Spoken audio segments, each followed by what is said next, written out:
Hello दोस्तों, welcome back to your favourite YouTube channel IELTS with Deepak. और आज हम सीखने वाले हैं the most important parts of IELTS speaking test.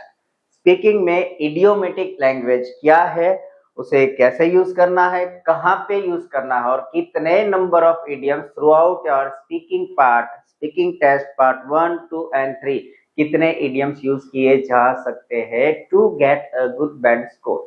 So let's check what is idiomatic expressions और idiomatic language। जो हमारा एक बैंड डिस्क्रिप्टर है that is a lexical resources के जहां पे रिक्वायरमेंट होती है हमें वोकेबलरी की। वोकेबलरी ऐसी चाहिए, what kind of vocabulary? So before I start the idiomatic expression, let me give you in brief about, or let me brief about the exact meaning of lexical resources. What IELTS is exactly looking, or what sort of IELTS is looking exactly for vocabulary. vocab आपकी कैसी होनी चाहिए? vocabulary जो है वो आपके topic के related ही होनी चाहिए। उसके अलावा अगर आपने कोई आई वुड से प्री प्रिपेयर्ड या कहीं से भी उठा ली है जिसका आपको मीनिंग प्रॉपर नहीं पता है या फिर फैंसी वोकैब यूज की, तो आपको स्कोर नहीं मिलेगा। आपको टॉपिक रिलेटेड यूज करनी है। What they are looking is, first requirement is topic related vocabulary. Second is आपको डिफरेंट टाइप्स ऑफ जो अलग अलग वोकैब है ना, वहां पे सिनोनिम्स चाहिए, मींस के different kind of verb, adverb, adjectives, participles and gerund में सभी बच्चों को यही बोल बोल के थक गया कि आप फैंसी वोकैबुलरी के पीछे दौड़ने से बेटर है आप ये जो एग्जैक्टली आइल्स की डिमांड है उसके ऊपर फोकस कीजिए, ना कि फैंसी। सो वो जो वोकेबलरी है उसके अंदर आपको दो चीजें और ऐड करनी है। The first one is clauses and phrases. आपको different kind of clause and phrase add करने हैं। उसके रिलेटेड अपकमिंग वीडियोस में आपके लिए प्रिपेयर करके अपलोड कर दूंगा। और सेकंड इज इडियोमेटिक एक्सप्रेशंस। जब भी आप इडियोमेटिक एक्सप्रेशन ऐड करते हो, it is ice on a cake, means I mean to say it is cherry on the cake, means कि आपका जो एक्सप्रेशन है, आप जो रिप्लाई दे रहे हो, आपका आंसर है इन शॉर्ट, उसमें चार चांद लग जाते हैं। सो मैंने यहाँ पे कुछ 10 एग्जांपल लिए द मोस्ट कॉमन इडियम्स जो हम सभी सिचुएशन में, वेदर इट इज आइल्स और our day to day life, वहां पे यूज कर सकते हैं। हम भी यूज करते हैं हमारी कहावतें। हम जो कहावतें यूज करते हैं स्पीकिंग में, रेगुलर रूटीन में, वो ही है इंग्लिश में इडियम्स। Idioms are what? हमारी लैंग्वेज में उसे कहावत बोला जाता है। So the first one is once in a blue moon. ये जो पहला इडियम है once in a blue moon, that stands for, उसका मीनिंग होता है रेयरली, समटाइम, कभी कभी होने वाली सिचुएशन जब हो वहां पे हम ये इडियम यूज कर सकते हैं। फॉर एग्जाम्पल आपको स्पीकिंग में पूछा जाता है कि आपने like have you ever been to any historical place. Like आप बोलते हैं भाई मैं कहीं गया नहीं लेकिन कभी कभार चला जाता हूँ। सो वहां पे हम यूज कर सकते हैं once in a blue moon, that is called some time, I would say in rare situation, बहुत बहुत बहुत ही कम हो।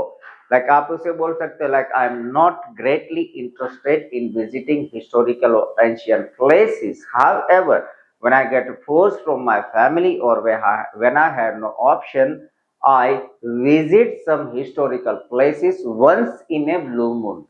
I visit historical places sometime, rarely. So I visit historical places once in a blue moon. ये हो गया। दूसरा example अगर हम बोले कि लाइक मैं अपने पढ़ाई में ने अपनी जो रूटीन एक्टिविटी है, my academic progression, my academic assignments, my projects, my submission, my preparation and everything, तो उसके अंदर एक्यूरेट हूँ। I am quite punctual about my time table और the schedule, but sometime in rare situation I bunk my school or lecture. कभी कभी मैं bunk करता हूँ, but in some situation, sometime, rarely I bunk my lectures. तो यहाँ पे भी ये once in a blue moon हम डाल सकते हैं। तो once in a blue moon I bunk my lectures. I am quite punctual. I am having a habit, or I am regular student attending all of my lectures. However, once in a blue moon I bunk the lecture. तो ऐसी situation हो जब वहां पे हम once in a blue moon in the sense rare situation पे use कर सकते हैं। ये idioms आप जब यूज करो, it can be useful for your part 1 introduction part, it can be useful for your speaking part 2 the cue card or long term, और even part 3 follow up section। आप कहीं पे भी आपका जो expressions है, आपका जो इमोशन है, उसके साथ जब idiom मैच हो रहा हो तभी यूज करेंगे, ना कि भाई हमारे ट्रेनर ने हमें बोला है कि आपको इडियम्स यूज करने ही है, 3-4 डालने ही है, तो कहीं पे भी डाल दिया। Not that way, you will have to be accurate according to your emotions, that the emotion that you are revealing in front of the examiner, you should be using specific, or I would say the proper idiom matching with your personal quotes or personal emotions. So that was the once in a blue moon. Second one is burn the midnight oil, burn, burn the midnight oil। ये ऐसा idioms है कि जब हम बोलते हैं कि मैंने कोई चीज लेने के लिए या फिर कुछ हासिल करने के लिए कड़ी मेहनत की है, तो ये जो सिचुएशन है वहां पे हम बोल सकते हैं burn the midnight oil. Like मैंने अपने आइल्स में 7.5 या 7.5 या फिर 8 या 8.5 बैंड स्कोर लाए, तो उसके लिए मैंने बहुत कड़ी मेहनत की। Okay, to achieve 7.5 band score in IELTS I work too hard। So I work too hard है, ये सेंटेंस को हम रिप्लेसमेंट दे सकते हैं burn the midnight oil। To achieve band 8, to achieve perfect band 8 in my IELTS examination, I burn the midnight oil। तो hard work, या फिर मुझे पढ़ाने के लिए मेरे पेरेंट्स ने बहुत मेहनत की है। ओके, मैं जो यहाँ तक पहुंचा हूं उसके पीछे और credit goes to my parents because they work too hard to support my study financially। तो ये सेंटेंस हम बोल सकते हैं ऐसे, like to achieve desirable destination for my life, to support my education, my parents burn the midnight oil। तो यहाँ पे ये जो एक्सप्रेशन है, it is quite impressive and it will help to impress the examiner को impress करेगा and you will have a good score definitely for sure। Third one is cost an arms and leg। Okay, cost an arm and a leg, in mean sense it is too much expensive। Okay, कि भाई मैंने कुछ position हासिल की, यही है। इसको अगर हम अलग वे से बोले, like burn the midnight oil है, उन लोगों ने बहुत मेहनत की, तो यहाँ पे भी बोल सकते हैं कि भैया आइल्स में 7.5 या 8 बैंड लाना इतना इजी नहीं है, बहुत ही डिफिकल्ट है। सो यू कैन से achieving the band score of 8 in IELTS is not that much easy as you are thinking। So you can use over that cost an arm and leg। Achieving band 7.5 in IELTS is not as easy as you are thinking। Replacement would be achieving band 7.5 in IELTS is cost an arm and a leg। बहुत ही difficult है भैया। Like to become or to crack UPSC Union Public Service Commission of India, the test is not that much easy। So you can say it cost an arm and a leg। या फिर इसके जगह हम दूसरा idiom से use कर सकते हैं। Okay, it is hard nut to crack। When we say something which is quite difficult, we can use the hard nut to crack। Similar idiom is that hard nut to crack। Okay, like achieving 7.5 band in IELTS was a hard nut to crack, it was quite difficult। Or to become IS or IPS in India is a hard nut to crack, it is quite difficult। So is a hard nut to crack। Or clearing chartered accountancy test, CA test in a first attempt is hard nut to crack। तो आप यहाँ पे ऐसे idioms use कर सकते हो। The next one is over cloud 9। Okay, हो सकता है over cloud 9 in the sense feeling happy। जब हमें कुछ हमारा अचीवमेंट मिल जाता है, फिर डिजायर हमारी पूरी होती है, तो हम बोलते हैं I was feeling so much happy। तो उसकी जगह बोल सकते हैं I was feeling over cloud 9। For example, I was longing for means I had a wish। I was longing to visit mountains area, and my favorite destination was one of the most favorite or most popular location, which is Mount Abu। Once I reached there, once my wish came true. I was feeling extremely happy. तो जो I was feeling extremely happy है उसे remove करके you can say I was feeling over cloud nine. Okay, like when I reached to the Mount Abu after watching this stunning landscape, my eyes remained open and I was feeling over cloud nine. तो extremely happy जब हो तब वहां पे हम use कर सकते हैं over cloud nine.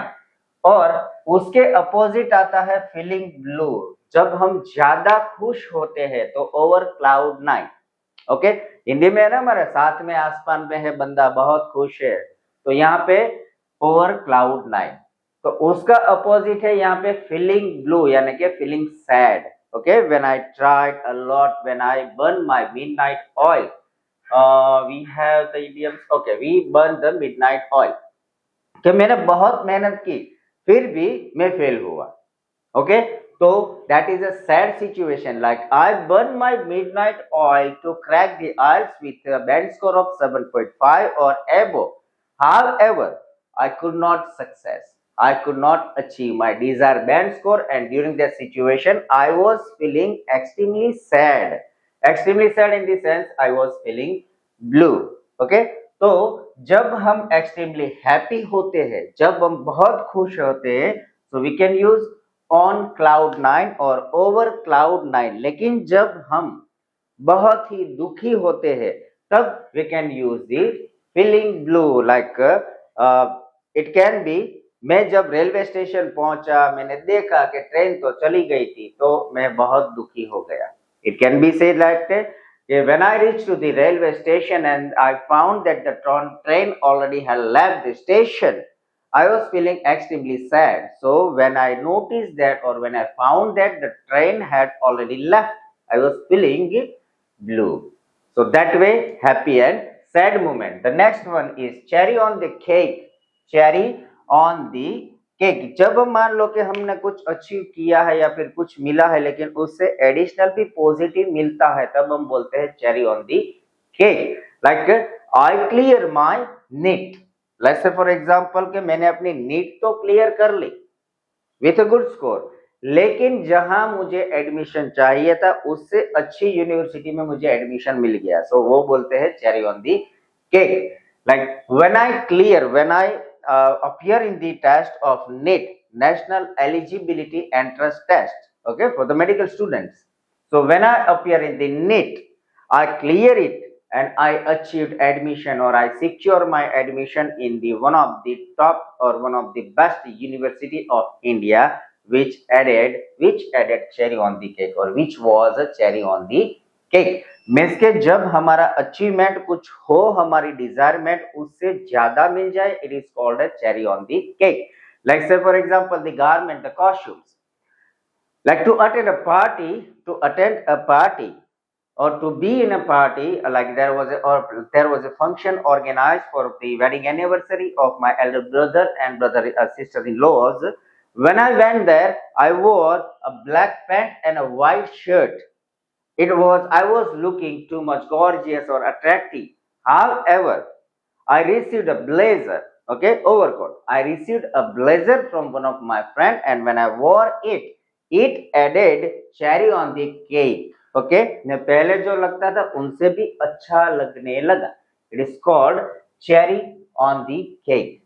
So that is a like additional achievement you can say. Then it comes the at crossroad. At crossroad in the sense the confusive state of mind, confusive situation, condition.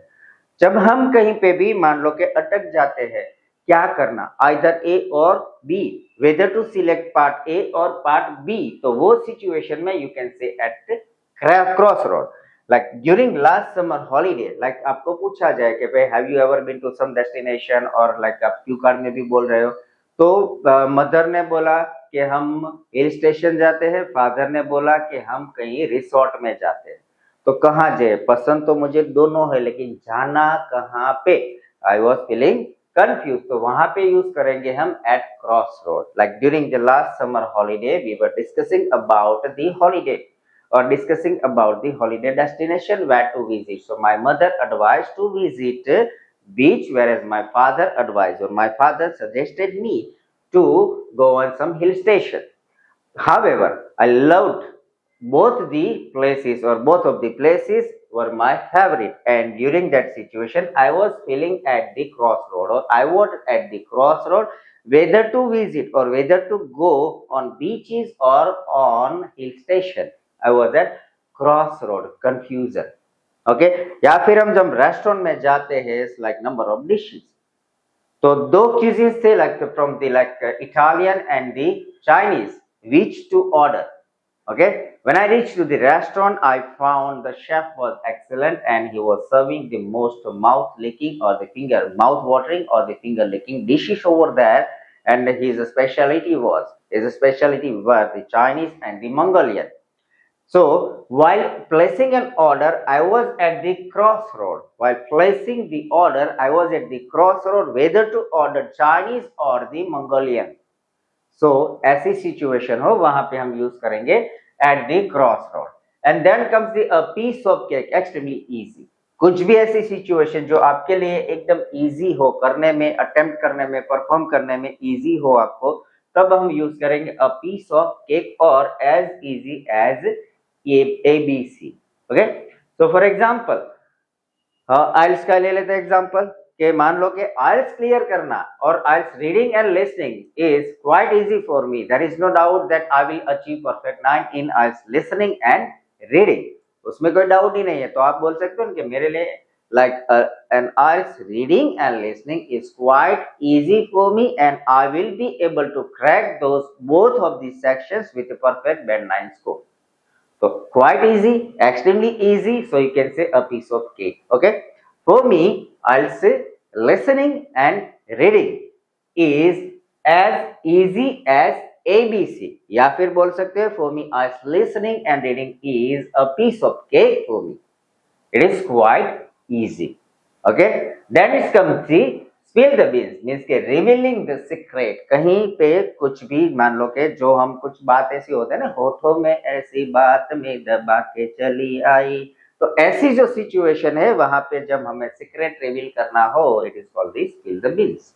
Okay, like during the party, means की party में गए तो मुझे और मेरे friend को ही पता था कि यहाँ पे सेलिब्रेशन होने वाला है, केक आने वाली है, और लास्ट में मेरे फ्रेंड ने जो सीक्रेट था वो पिटारा खोल दिया।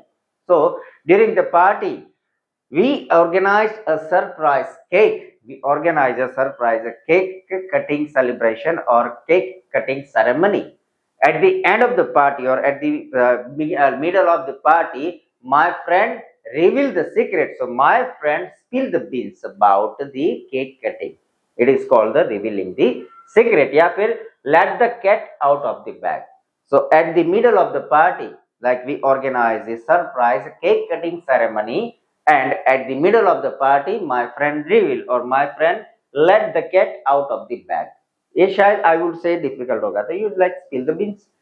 देखिए यहाँ पे idioms कि कोई भी idioms आप यूज कर सकते हो, इतना ही ऐसा नहीं, there are certain numbers of idioms, बहुत सारे हैं, कहावतें हैं, कोई भी लैंग्वेज में बहुत सारी होती है, इसका कोई लेवल नहीं है। याद रखिए कोई भी idioms का कोई लेवल नहीं है। as I said कि आप it is a piece of cake और एज इजी एज एबीसी, दोनों का स्कोरिंग सेम ही आएगा, इम्पैक्ट वुड सेम।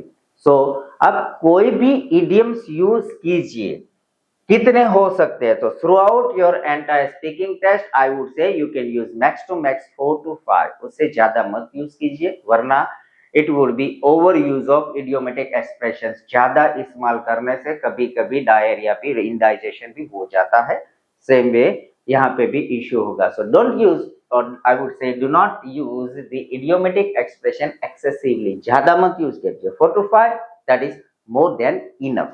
आपको क्या करना है, आपको ये जो इडियम्स है एवरीडे प्रैक्टिस करनी है। प्रैक्टिस इन द सेंस आप जो डे टू डे लाइफ में कन्वर्जेशन करते हो, प्रैक्टिस करते हो, कोई भी जहाँ पे प्रैक्टिस होती है आपकी, आपको ये इडियम्स यूज करने हैं। अदरवाइज रियल टेस्ट में एग्जैक्ट सिचुएशन के साथ कौन सा इडियम कनेक्ट होता है वो आपको पता नहीं होगा, और ऐसे ही आपने अगर यूज कर दिया तो स्कोर कट जाएगा। So be careful, it is the idiom. Suppose आपने लेट्स से फॉर एग्जांपल आपने टास्क अचीवमेंट जो है, टास्क रिस्पॉन्स है आपका स्पीकिंग का वो परफेक्ट है, आपका ग्रामेटिकल रेंज एक्यूरेसी अच्छी है, आपने वोकैबुलरी पे भी ध्यान दिया है, आपका सीएनसी कोहेजन एंड कोहेरेंस भी अच्छा है, लेकिन वो सारा करने के बाद you are at somewhere 7, for example आपका 7 आता है और आपने कहीं भी इडियोमेटिक एक्सप्रेशन यूज कर लिया, यू कैन बी हियर और you can be here means के half from half band to one band you will have a score increment when you use idiomatic expressions in your IELTS speaking part. Be careful, ध्यान रखिए, याद रखिए, ये आपके लिए बहुत ही जरूरी है। ये सिर्फ यहाँ पे 8-10 एग्जाम्पल है। अगर आपको और ज्यादा इडियम्स चाहिए in a way of like idioms, the examples और उसके रिलेटेड आइडियाज और जो भी उसके मीनिंग से रिलेटेड पीडीएफ चाहिए, सो नीचे कमेंट में आप लिख दीजिए आई नीड अ पीडीएफ और ओनली पीडीएफ लिख दीजिए, I will share you the PDF. Okay, या फिर आप साथ में अपनी कॉन्टेक्ट डिटेल शेयर कर सकते हैं। मेरे डिस्क्रिप्शन में जाए, वहां पे भी मेरी कॉन्टेक्ट डिटेल दी गई है। You can contact me. I will share you all the information related to IELTS to crack it with perfect 8, 8.5 or even 9. So friends, so this is the end of the idiomatic expression for IELTS speaking part. आपको idiomatic expressions जो आपके expression से, आपके emotion से, उसके साथ जो idiom connect हो सकता है वहीं पे आपको यूज करना है, ना कि कहीं पे भी कुछ भी डाल दिया। Be careful, be cautious. Keep practicing and keep improving your score. आपको कोई भी डाउट हो, कोई भी क्वेरी हो, कोई भी कंसर्न हो, कोई भी इश्यू हो, you can connect with me directly. I will do your assessment for your speaking and for your writing, and let's connect in the next video. Until then, आपने अगर अब तक हमारी चैनल IELTS with दीपक को like, share, subscribe नहीं किया तो कर दीजिए, and let's catch you in the next video.